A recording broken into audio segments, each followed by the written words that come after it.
Welcome to Metcalf Money Moment, the podcast. Unlock financial clarity and confidence with expert insights to achieve your goals. Hosted by Jeb Graham, Ethan Hutcheson, and Eric Wymore. Each episode offers decades of combined expertise in wealth management, retirement planning, and more. Join us for practical strategies to inspire your financial journey. Now your hosts. Welcome to Metcalf Money Moment, the podcast. My name is Jeb Graham with co-hosts here, Eric Wymore and Ethan Hutcheson. How you guys doing? Pretty good, Jeb. Thanks for having us. Yeah, doing well. Thanks. Yeah, well, thanks for coming, guys. And so this is actually afternoon. We usually record these in the mornings, and this is afternoon, so my office is a little hot. So if my face looks flushed, that's what's going on here. But hey, it's great to be here today. And I think so today, what we want to talk about is inheriting money. We actually had Eric Wymore on here recently, and he was talking about just estate planning. So that would be for an individual that wants to put together an estate plan. And I know one of the things that we run into a lot with clients is we get people that are inheriting money. And believe it or not, we're getting ready to get more and more people that are going to inherit money. If anyone's ever heard of this, there's something that's about to happen that's called the Great Wealth Transfer. Okay, and what that is if you think about it, we've got the baby boomer generation, and more money is going to change hands than ever before over the next 20 and 30 years. Actually have some statistics on that. And this is all according to Chat GPT. I was doing a little bit of, just research yesterday, and they're saying that, and by the way, this is a huge range, but they're saying that between $30 trillion and $68 trillion are going to transfer from baby boomers to their heirs, which would be mainly Gen X and the millennials over the next few decades. Okay, so that's $30 to $68 trillion. Approximately 45 million U.S. households are expected to receive inheritances during that period. And then it says the average projected inheritance per those 45 million households is $177,000. So, and we all know this, that it doesn't matter if you inherit $5,000 or $5 million, there's still a process that you go through, and it can still be a tedious process, regardless of how much money it is that you're inheriting. And I think there's a few things that we want to talk about today. First being what we would call preventative care. Okay, so these are things that you can do, or you can talk to your parents or your loved ones that you're going to inherit money someday from about during their lifetimes that might make that process a little bit easier. And then we also have what we consider post-death, of things when you start inheriting accounts and inheriting assets, just some differences between some of the accounts, some of the assets that you're going to inherit and stuff like that. And I think what we talked about, and Eric and Ethan, we talked a little bit about this, is just, we were going through earlier, just some case studies of our clients that we've been through that have inherited money. And I want to go through one of them that was very, very recent. And I think this is a really good lead in to this preventative care. But this is a client that came in, first time she'd ever been a client, came to us because she was referred, and she had inherited money. So basically she was a caretaker for an individual.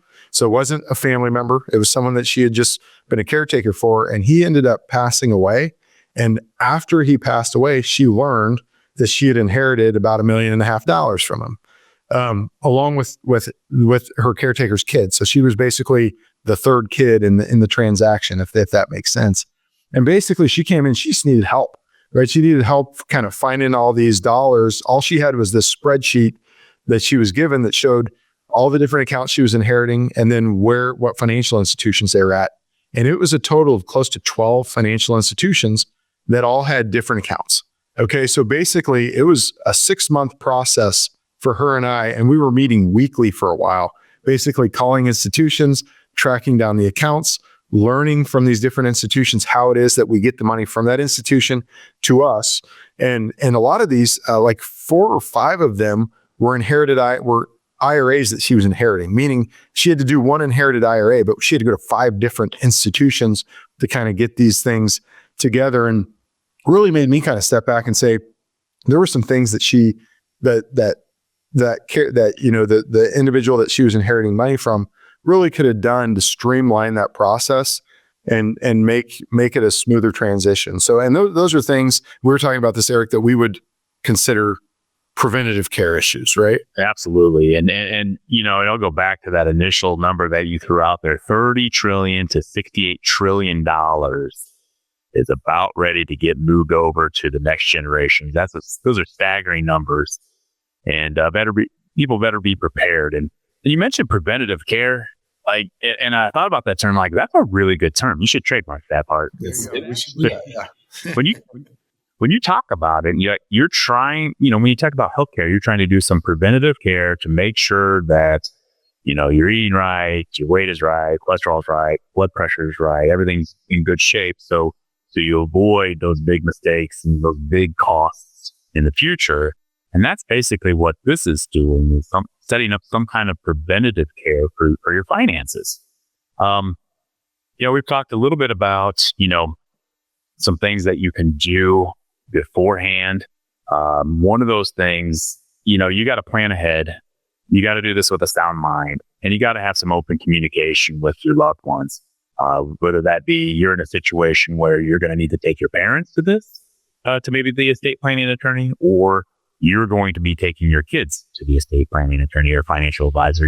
But you definitely have to be willing to plan ahead and have some kind of sound mind and some open communication. But we've done this, with dozens and dozens of clients in the past. Unfortunately, they pass away, and we have to help them with the distribution of the assets.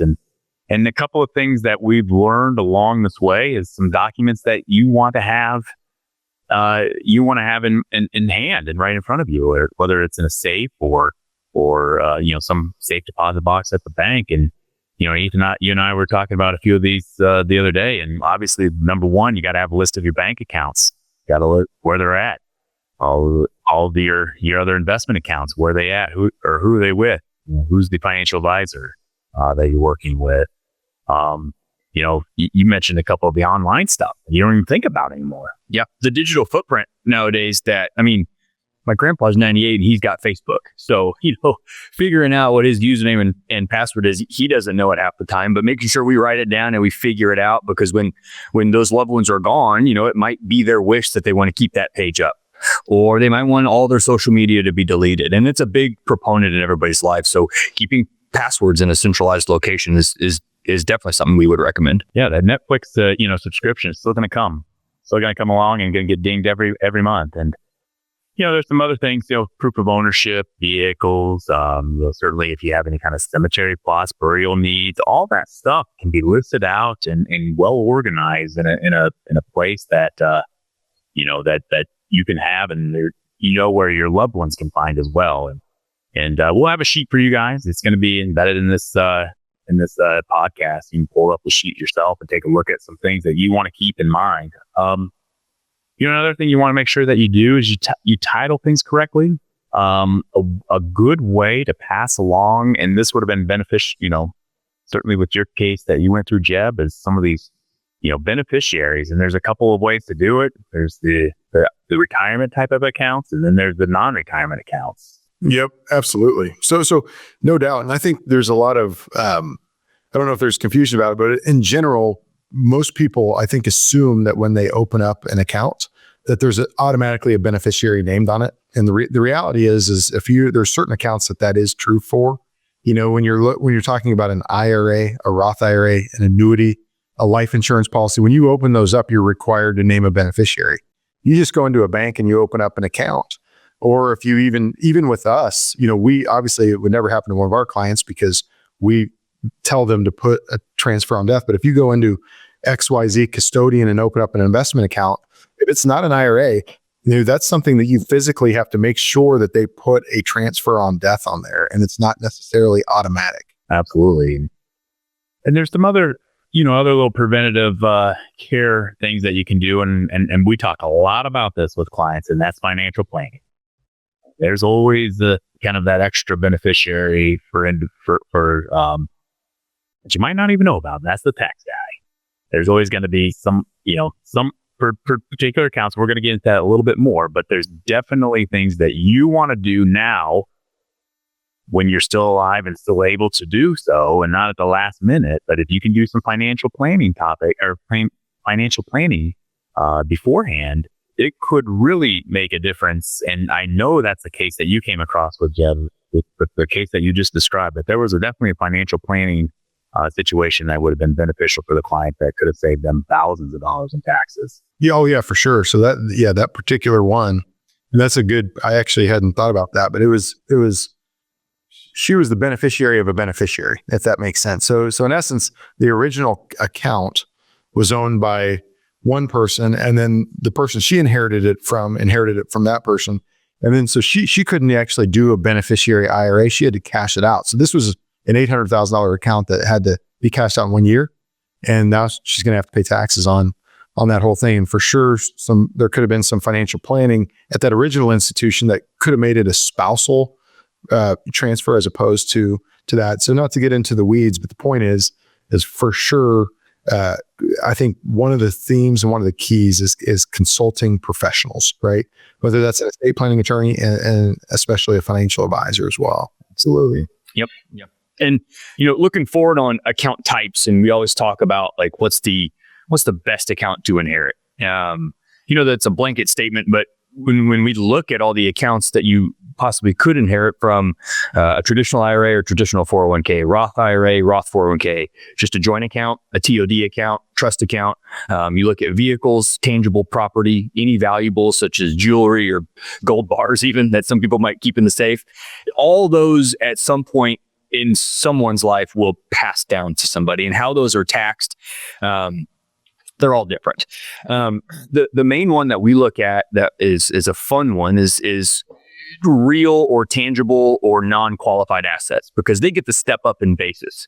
So if I buy a house in the 80s for $85,000 and I go to sell that house now for $650,000, well, one, it's a primary residence, so the cap gains are a little bit different. So I kind of got to step on my own toes there, but you got to gain there. Okay. So at the end of the day, you sell that house, you're looking at capital gains tax. Well, if your son or your daughter or someone inherits that, they get to step up in basis, and they now have a $600,000 house. They don't have to go back and worry about capital gains and when was this purchased and yada, yada, yada. So they can go ahead and do what they want with that particular property, which I think is a very big wealth transfer strategy. If you want to have a lot of money and you want to pass down assets to kids, do it in a way that is tax advantageous to them, and step up in basis. Some sort of account that has that come along with it is a really attractive method. Yeah. I'll say another thing about step up in basis is that it's been around for a long time, and it's one of those things that always comes up when they're rewriting tax laws as something that they think may go away someday. And it's come up a bunch of times and it hasn't gone away. And it can be such a big deal for certain people when they're inheriting money. Like if in the example you gave, and like say even a more extreme example of somebody that paid $100,000 for a stock and now that stock's worth $2 million because they've held it for years and years. If they sell that in their lifetime, there's a $1.9 million capital gain. You apply that to cap gains rate, that's several $100,000, right? And whereas if they meet with an advisor and they wait to do that, or basically to pass that down, you avoid that capital gains tax altogether. And it can be a really big planning tool for people. So Uncle Sam usually wins in those cases when you cut. Yeah, that's right. Yeah. So another rule that came out pretty recently within the last 5 years is, before 2020, if you inherited just a traditional IRA or 401k or rollover IRA, however you want to title it, you could stretch that those distributions of that inherited IRA based upon your life cycle or your lifespan. Now the IRS has implemented the 10-year rule. So when you inherit an IRA from, let's say, your family, so your parents, that comes to you as a non-spousal IRA. So that would be a beneficiary IRA. If your wife passes away or your husband passes away, you kind of assume those assets, and those are now your assets in your IRA. So we're going to talk about two things. The 10-year rule, when you inherit money from your parents, you have 10 years to withdraw whatever's in that account and pay the taxes on. You had a good example earlier, or when we were talking earlier today. It's a $1 million IRA. You need to take out about $100,000 to $150,000 of that a year, and that gets added on to your tax bracket. And typically, when you inherit money, on average, you're in your 40s, 50s, or 60s, and you're later on in your career, you're making more money than you've ever made. So your taxes are going to be high. So you're adding that on top of your normal ordinary income that you have.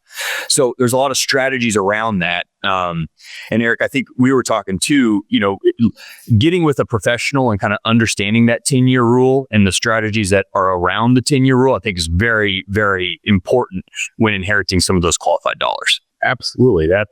That's again kind of goes back to that preventative care. And if you're able to, at age 73 and you're having this required minimum distribution that you're required to take money out of your IRA or your 401k every year, but yet you don't really need it necessarily. You might be one of, you saved money elsewhere, you paid off your debt, whatever, and you've got, this extra money. You can take that required minimum distribution. You can take a little bit more because you've got some capacity with your tax rate. Maybe, you can take another 10 or 20 or $30,000 before you go into that next tax bracket. There's many things that you can do. You can put that into a Roth conversion. You can invest it in a non-retirement. Now, all of a sudden, that growth can stay in there, continue to grow, and we'll get it to bump up in basis when that time comes. So those are all strategies rather than just, waiting to the last moment, or so to speak. But if you can do some preventative care on the front end, it could save you thousands and thousands of dollars, and could potentially save you thousands and thousands of dollars in taxes in the future. Absolutely. Yeah. And back to that too, Ethan, where you were talking about if you've got $1 million IRA, you really, so you think about that, you've got 10 years and you're like, okay, well, I just need to take $100,000 a year out. But the reality is, hopefully if your advisor's doing a good job or however you have that invested, that thing's growing every year too, right? So, we've done this actually. We've gone through our planning software to figure out how much, given a 7% rate of return, how much do we need to take out of that thing every year in order to have it drained after 10 years? Because what you want to avoid is that one big year, like say in year number 10, you get $1 million IRA, but you have $500,000 left. Well, guess what? Now you're having to pay, and you're in the highest tax bracket, right? Whereas when we kind of backed into that, it was really saying you needed to take almost $150,000 out a year in order to really get that drained out and not get thrown into some, depending upon what your tax bracket already is, into some higher tax bracket. So think about that. You're 55 to 65 years old. That's when you inherit your dad's IRA. All of a sudden, you have to drop $100,000 into your tax bracket when his tax bracket's at 22% and yours is going to be at 28% or so on. I mean, that's significant dollars. Yeah, big. And we could spend another 2 hours on this podcast talking about strategies or case examples and, things that we've seen or things that we wish our clients would have done different or filled us in on earlier. One that strikes me is, talking about mistakes that we've seen. We had a new client come on board and it wasn't told to us that she inherited an IRA in the year previously. And come find out during the tax time, she ended up owing, 20 or 25,000, whatever the number was. And we kind of uncovered it. And we found out that she inherited about a $70,000 to $80,000 IRA and just cashed it out. And she just didn't know about the rules or how she could have stretched that, maybe spaced it out over 2 years or 3 years or 5 years even. And she just cashed it out all in year one. And she was very surprised at that tax bill. So just keeping your professionals that you work with in the loop on some things is definitely what we recommend. Absolutely. So to move through, so I guess we talked about inheriting IRAs. I guess one other thing is annuities and life insurance, right? Annuities, and I think we want to go into to the taxes as well. As far as just kind of estate taxes, Ethan, we were talking about annuities. Obviously, those I've always felt like those are some of the worst things you can inherit, which is why back to Eric's preventative care. It's funny you say that the worst things you can inheriting money, all these problems are good problems to have, right? They're blessings, but at the same time, sometimes people do it inefficiently. And annuities in general, when people buy non-retirement or non-qualified annuities, those suckers can be harder to inherit just because of the taxability of them. So yeah, it's tough, and depending on what type of the annuity it is, and you did mention a non-qualified annuity, so some of them are stretchable. You need to talk to your annuity advisor, but at the end of the day, when you look at put a $50,000 into an annuity and it grows to $500,000, if you inherit that $500,000 annuity, you have to take out the gain first on that annuity. And that is, correct me if I'm wrong, ordinary income? It's ordinary income. Yep. And that term is LIFO, like last in, first out. So the last money that it made is what you got to take out first. And it's taxed at ordinary income. And to your point on the stretching, some of them allow for a stretch and some of them don't. But then at the end of the day, somebody's you can't stretch it over multiple generations, right? So somebody's inheriting that. And then again, back to the preventative care, not poo-pooing annuities. I think they have their place. We do them at certain times.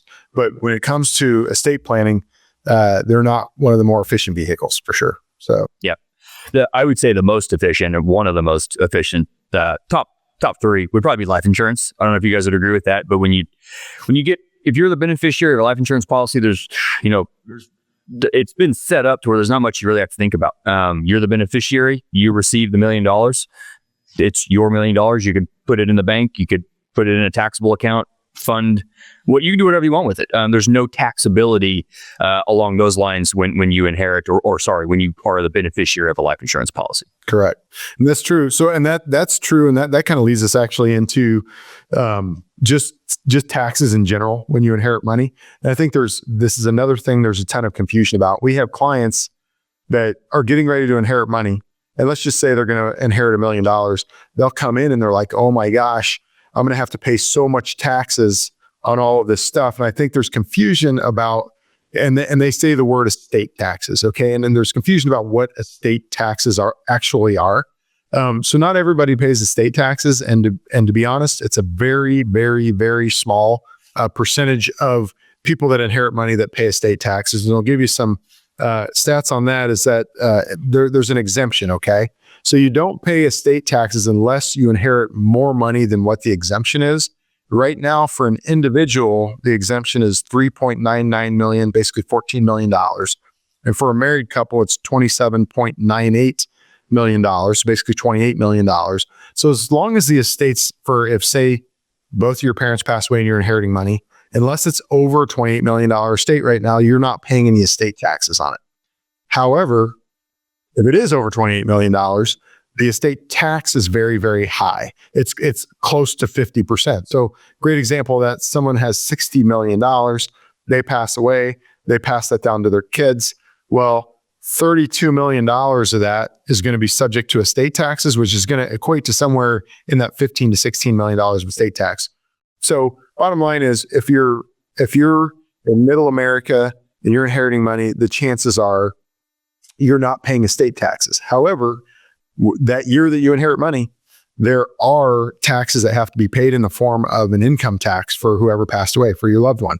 So if you're inheriting money and say they passed away in June, well, they might have been collecting Social Security and a pension and getting dividend income and all that stuff in that first half of the year. Well, that year you're going to have to file a personal income tax return on them. And you're also going to have to file one on the estate for what happens between when they pass away and the estate is settled. So there are some of that, but I think there is a preconceived notion that when you inherit money, a big portion of that goes to taxes.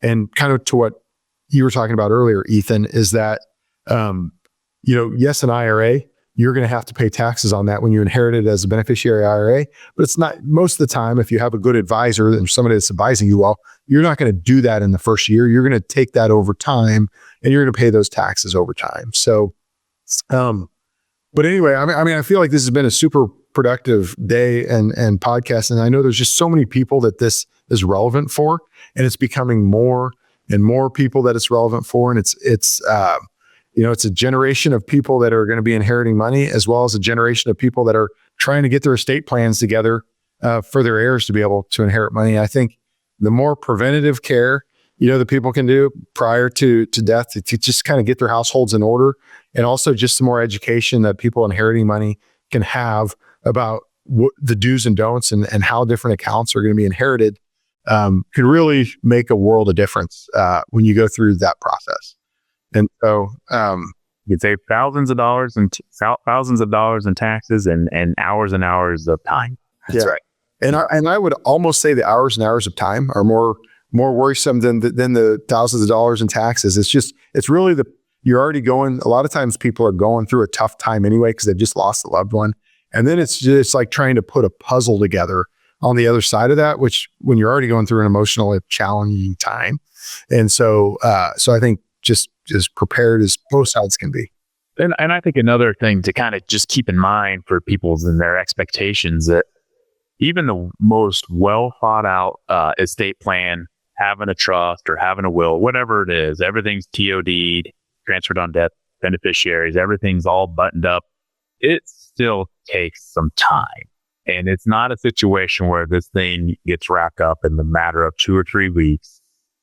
It does take some time to order the death certificate. And I think we've talked about this before. Order a half a dozen or a dozen, depending on how many you think you need, order a couple more. But it takes some time to file all the paperwork, get that all squared away. Contact beneficiaries. Beneficiaries need to contact us. Then there's a distribution of the assets to this particular account. All of that stuff takes some time. So I wouldn't say, even the most well thought out plan still has a little bit of a process and steps. And that goes back to what you originally said. It doesn't matter if it's a $5,000 or a $5 million. There's still a number of steps that have to be taken. I think that's a great point too. Like in what I'm hearing you say, and which is true, is that like the best planned estate, it's you can do all the planning in the world. It still doesn't mean that it's going to be a perfect or an easy process. We're just trying to make it easier, right? And that's kind of the goal. Anyway, so this has been a great day. And Eric, Ethan, thanks for jumping on. And it's been a great, or thanks for co-hosting. It's been a great day. And this is the Metcalf Money Moment, the podcast. Thank you for joining, and we will be seeing you soon. See you guys next month. Bye now. Thanks for tuning in to Metcalf Money Moment, the podcast. We hope today's episode provided valuable insights to help you unlock financial clarity, confidence, and peace of mind. For more expert advice and resources, visit metcalfpartners.com. Until next time, make every money moment count.